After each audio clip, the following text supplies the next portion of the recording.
תרד למטה קודם כל. אבל מה קרה? אני אומר לך, תרד קודם כל למטה. אבל אין פה שום שלט, שום כלום. אני אומר לך, אני השלט שלך, תרד למטה. תן לי לצלם דקה ואני יורד, בסדר? זה בסדר? השוטר מוריד אותך למטה עכשיו. אבל אין פה שלט שאומר שאסור. אדוני, אני אומר לך, לא צריך להיות שלט. תרד למטה. אתה מרשה לי לצלם דקה או לא? אני אומר לך, תרד למטה מיד. אני יורד, אין בעיה, אבל אתה מרשה לי אחר כך. לא מרשה לך, תרד למטה. שיש את הימים, אתה לא אומר כלום, אני רואה. אני אומר לכל בן אדם שעולה מתצפת פה, אסור לך לתצפת על אבנים פה. 20 איש היו פה. ראית את זה או לא? ראינו וצעקנו, דיברתי עם המהנדס, כולם ירדו. אני הייתי פה וחיכיתי, ואף אחד לא צעק. אז אני אומר לך, תרד בבקשה. נתנו לך כסף? לא, אני לא מחכה כסף. נו, אז מה? אתה רוצה להתווכח סתם איתי ככה? לא, זה בסדר. לא, תרד מהאבן. תודה רבה לך.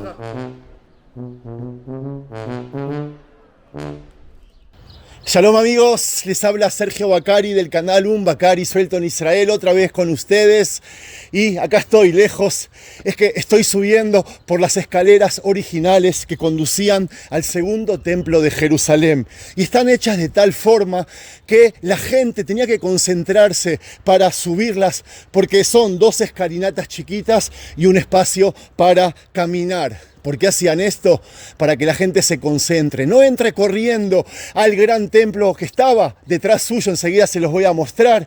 Este era el último tramo de una peregrinación de semanas y querían que la gente se concentre, suba en silencio, empiece ya a elevar no solo el físico, sino también el espíritu para el gran acontecimiento del rezo, de la oración, del sacrificio en el gran templo de Jerusalén. Y amigos, una de las personas que solía venir acá por lo menos 3 veces al año, solía hacer este mismo recorrido, él venía desde Nazaret y este era el último tramo, imagínense qué emocionado estaba, era Jesús.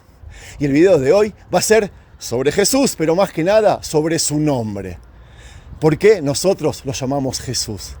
¿Cómo llegó el nombre original, que quizás era del arameo, a transformarse en Jesús? ¿Cómo lo llaman en los diferentes idiomas? Los árabes, los rusos, los latinos, los chinos, los coreanos. Increíble, es interesante, es curioso, ¿verdad? Otra de las cosas que quiero saber es cómo llegó el nombre original a transformarse en el Jesús que nosotros conocemos hoy. Y por último, vamos a tocar el tema no solo del nombre, sino también de sus títulos. ¿Cuántos nombres y títulos tenía Jesús? ¿O tiene Jesús hasta ahora? Más allá del que nosotros conocemos.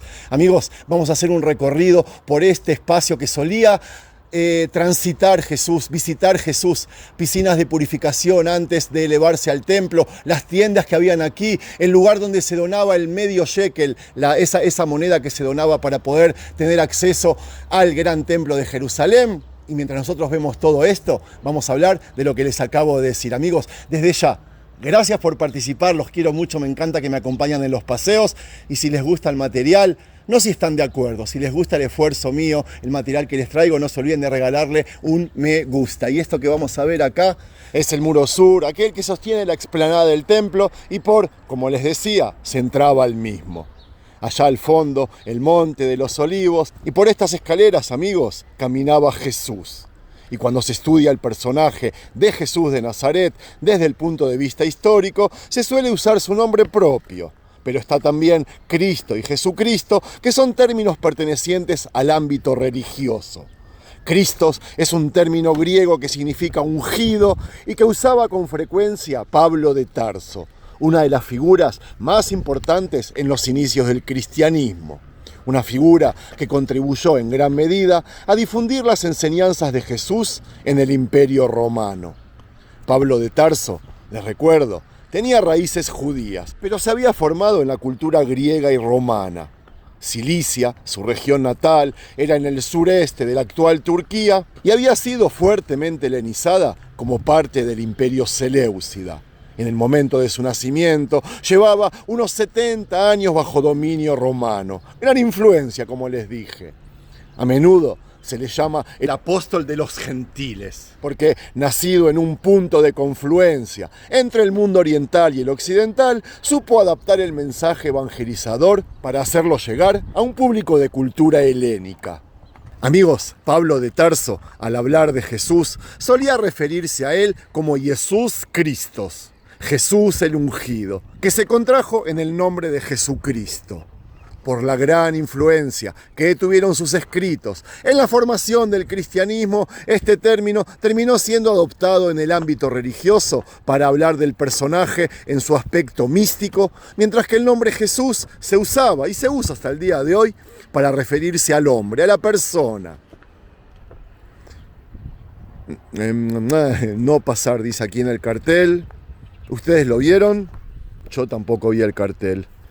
Amigos, ya explicamos en varias ocasiones que el acto de ungirse con aceites era un rito común en civilizaciones antiguas del Mediterráneo. Se creía que mediante el aceite la divinidad extendía su protección sobre el ungido, reconociéndolo como uno de sus representantes en la tierra. Por eso era una práctica que establecía la legitimidad de los sacerdotes o, en el caso de las monarquías, del rey.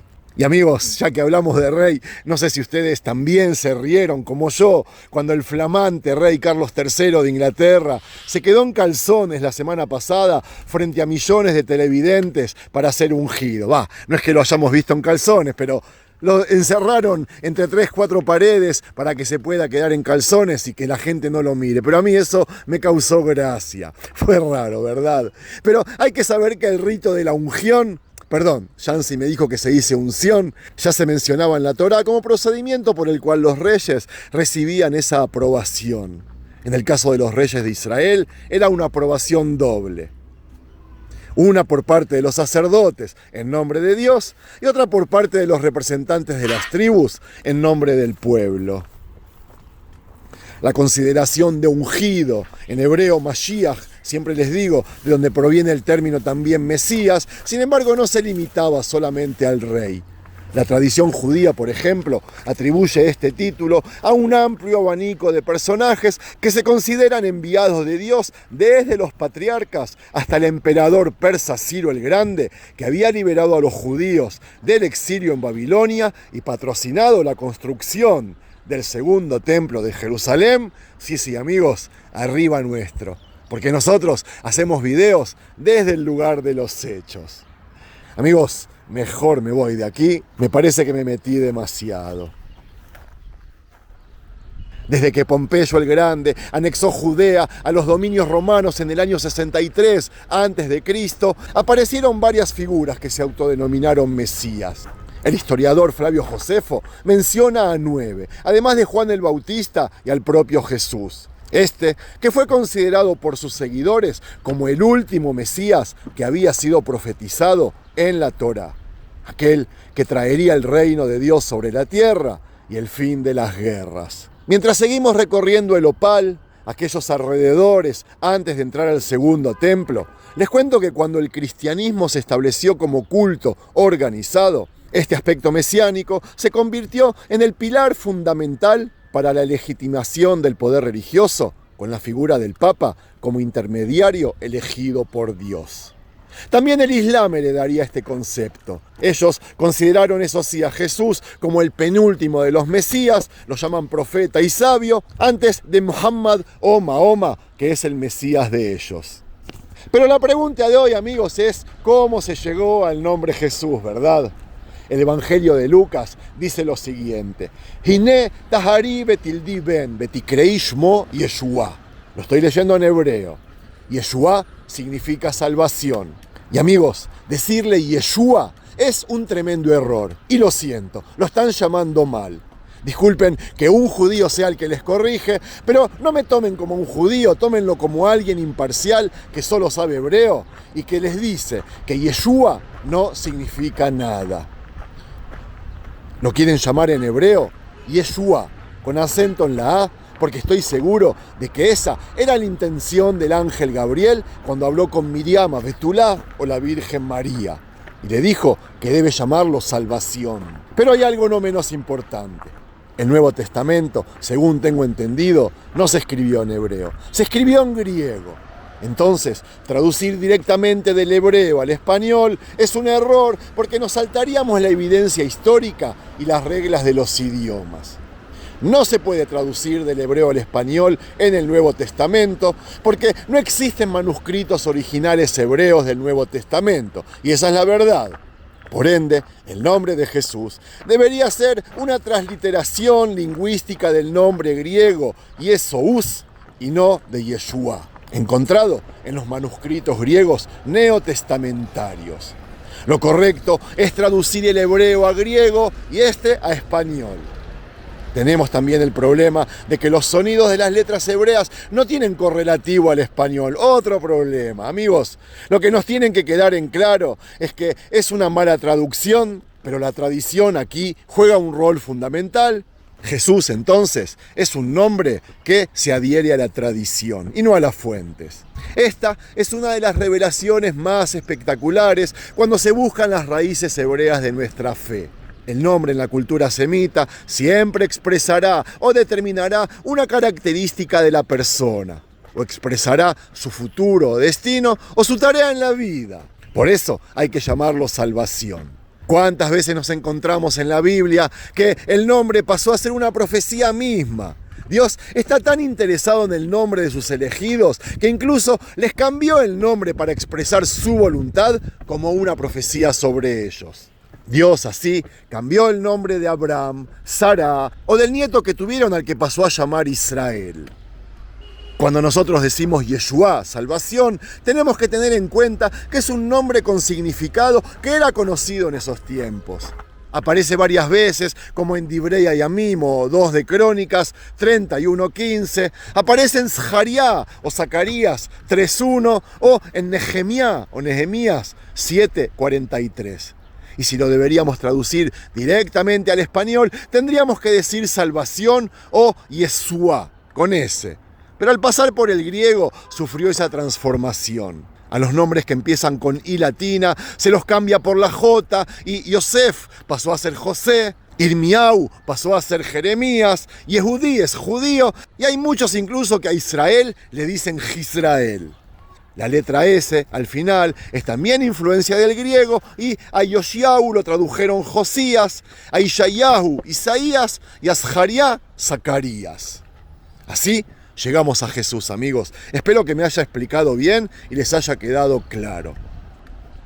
Para terminar, amigos, les prometí intentar decir Jesús en como lo llaman en los demás idiomas. Estamos por entrar a la calle principal de Jerusalén en tiempos del Segundo Templo.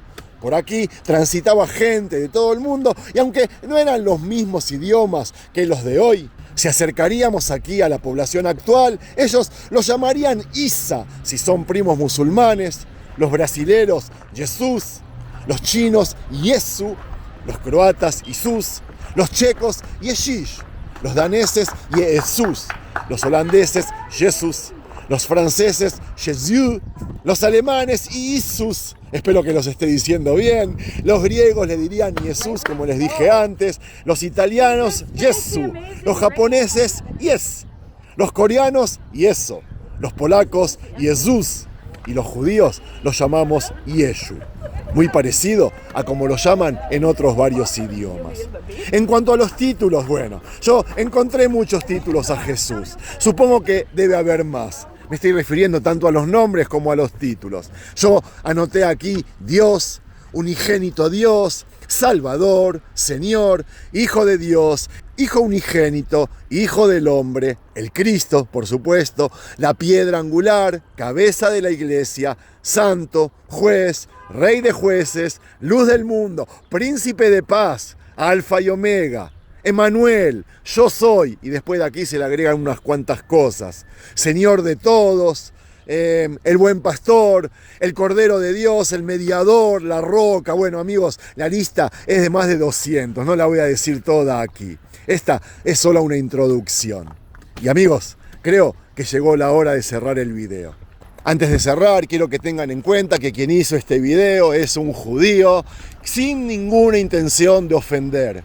Solo me interesa transmitirles a ustedes lo que yo sé, el punto de vista de cómo lo veo yo o el judaísmo y aportar del hebreo, que yo lo domino con la totalidad y como no tengo intenciones de hacer proselitismo, de convencer o de cambiar gente de religiones, ustedes lo pueden tomar de la manera más limpia que existe. Así que no se enojen, probablemente cometí algunos errores en todo lo que dije, pero no fue de mala fe ni de mala intención. Es más, pueden corregirme en los comentarios. Ahora sí, vamos a cerrar el video. Para terminar, en la época de Jesús, la gente creía que por tener un templo estaban cerca de Dios, aunque muchas veces sus corazones estaban lejos del mismo.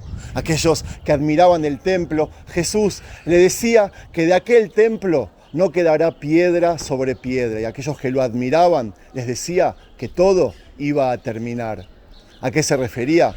A estas piedras, amigos. Estas piedras que estoy por encima de las mismas son las del templo, que los romanos al final terminaron por destruir y que estaban unas por encima de la otra. Hoy están todas aquí apiladas. Y lo que vemos aquí debajo mío, este polvo, que lo voy a agarrar, este polvo que vemos acá, espero de que se me vea, es todavía el polvo de aquel templo que quedó aquí eternizado. ¿Para qué? Con la ayuda de Dios quizás algún día pueda volver a ser reconstruido. Amigos, si les gustó el material, no se olviden de regalarme un me gusta. Shalom.